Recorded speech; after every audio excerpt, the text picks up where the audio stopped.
CPA Chalkpiece Academy HD Design Your Future and Educational Channel. PGTRB பொருளியல் பாடத்திலிருந்து 1000 வினா விடைகள் உங்களுக்காக. இது பார்ட் நம்பர் 18 டே 2க்கான வினாக்கள். இந்த பார்ட் 5 நாட்களுக்கு 10-10 அதாவது 10-10 வினாக்களாக உங்களுக்கு வழங்கப்பட உள்ளது. தினமும் இதற்கான தேர்வை எழுதி உங்களது மதிப்பெண்களை சரிபார்த்து கொள்ளவும். 5 நாட்களும் விடை எழுதி அனுப்பும் அனைவருக்கும் இதனுடைய PDF ஃபைலானது 6வது நாள் அல்லது 7வது நாட்களில் அனுப்பி வைக்கப்படும். வாழ்த்துக்களுடன் இந்த பாட்டை ஆரம்பிக்கிறோம். ரெடியா? இந்த வீடியோவினுடைய முதல் கேள்வியை பார்க்குறோம். இதற்கு முன்னால் 17 பாட்டுகள் வெளிவந்துள்ளன. இது 18வது பாட்டினுடைய 2வது நாளுக்கான வினாக்கள். இப்போ 861வது கேள்வி பார்க்குறோம். கேட் என்ற அமைப்பு டேஷ் என்று பெயர் மாற்றம் செய்யப்பட்டது. கேட் என்ற அமைப்பு டேஷ் என்று பெயர் மாற்றம் செய்யப்பட்டது. இதனுடைய options WHO, WTO, UNICEF, NATO. 862வது கேள்வி. கேட் என்ற அமைப்பு எந்த ஆண்டு நடைமுறைக்கு வந்தது? கேட் என்ற அமைப்பு எந்த ஆண்டு நடைமுறைக்கு வந்தது? இதனுடைய ஆப்ஷன்ஸ் 1978, 1988, 1958, 1948. 863வது கேள்வி.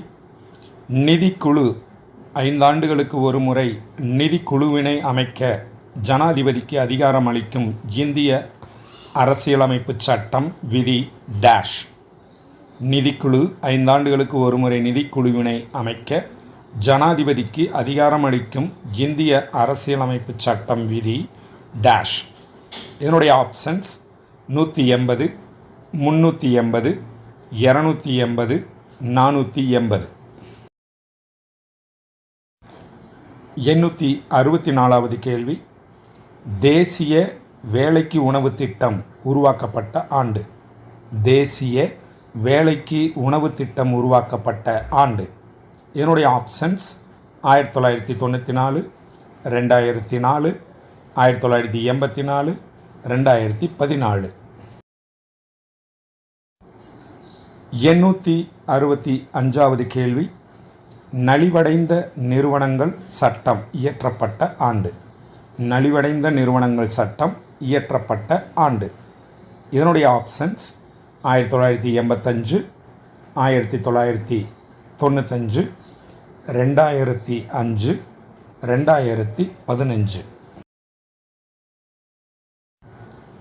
866வது கேள்வி. தேசிய தோட்டக்கலை திட்டம் டேஷ் 5 ஆண்டு திட்டத்தின் கீழ் துவங்கப்பட்டது. தேசிய தோட்டக்கலை திட்டம் டேஷ் 5 ஆண்டு திட்டத்தின் கீழ் துவங்கப்பட்டது. இதனுடைய ஆப்ஷன்ஸ் 10வது 5 ஆண்டு திட்டம், 8வது 5 ஆண்டு திட்டம், 7வது 5 ஆண்டு திட்டம், 11வது 5 ஆண்டு திட்டம். 867வது கேள்வி. உலக மீன் உற்பத்தியில் இந்தியா டேஷ் இடத்தில் உள்ளது. உலக மீன் உற்பத்தியில் இந்தியா டேஷ் இடத்தில் உள்ளது. இதனுடைய ஆப்ஷன்ஸ் 1ஆம், 2ஆம், 4ஆம், 3ஆம். இந்த வீடியோவினுடைய 10 வினாக்களுக்கும் விடையளித்து கொண்டிருக்கிற உங்களுக்கு வாழ்த்துக்களை தெரிவித்துக் கொள்கிறோம். இப்போ 868வது கேள்வி பார்க்குறோம். பழுப்பு நிற புரட்சி என்று அழைக்கப்படுவது டேஷ். பழுப்பு நிற புரட்சி என்று அழைக்கப்படுவது டேஷ். இதனுடைய ஆப்ஷன்ஸ் தக்காளி உற்பத்தி, இறால் உற்பத்தி, ஏலக்காய் உற்பத்தி, உரங்கள் உற்பத்தி. 869வது கேள்வி. பாரத ஸ்டேட் வங்கியின் முந்தைய பெயர். பாரத ஸ்டேட் வங்கியின் முந்தைய பெயர். இதனுடைய ஆப்ஷன்ஸ்: பஞ்சாப் நேஷனல் வங்கி, இம்பீரியல் வங்கி, பம்பாய் வங்கி, மெட்ராஸ் வங்கி. தினமும் ஒரு வீடியோ என்ற வகையில் 50 வினாக்களையும் உங்களுக்காக சிறு சிறு வீடியோக்களாக வழங்கி வருகிறோம். உங்களுக்கு கிடைக்கின்ற ஏதாவது ஒரு 10 நிமிடத்தில் இதனுடைய விடைகளை எழுதி நமது மாடல் எக்ஸாம் குரூப்பில் மட்டும் அனுப்பி வைக்கவும். உங்களது பெயர் குறித்து வைத்து கொள்ளப்படும். இதனுடைய PDF ஃபைலானது உங்களது நம்பருக்கு அனுப்பி வைக்கவும் படும். இப்போது இந்த வீடியோவினுடைய இறுதி கேள்வி. நீங்கள் 10வது கேள்வியை எழுத ரெடி ஆகிட்டீங்கன்னு நம்புகிறோம். உங்களுடைய விடைகள் அனைத்தும் சரியாக இருக்க வேண்டும் என்று வாழ்த்திக் கொள்கிறோம். இப்போ 870வது கேள்வி பார்க்குறோம். குறைந்தபட்ச ஆதார விலை என்பது டேஷ். குறைந்தபட்ச ஆதார விலை என்பது டேஷ். இதனுடைய ஆப்ஷன்ஸ்: அரசால் அறிவிக்கப்படும் கொள்முதல் விலை, அரசால் அறிவிக்கப்படும் விநியோக விலை, சந்தை விலை, எதுவுமில்லை. இதில் உங்களது விடைகள் என்ன என்பதை உடனே எழுதி அனுப்பி வைத்து விடுங்கள். உங்களுக்கு விடைகள் 5ஆம் நாள் முடிந்து 6வது நாள் அல்லது 7வது நாட்களில் உங்களுக்கு அனுப்பி வைக்கப்படும். மீண்டும் அடுத்த வீடியோவில் சந்திப்போம். நன்றி.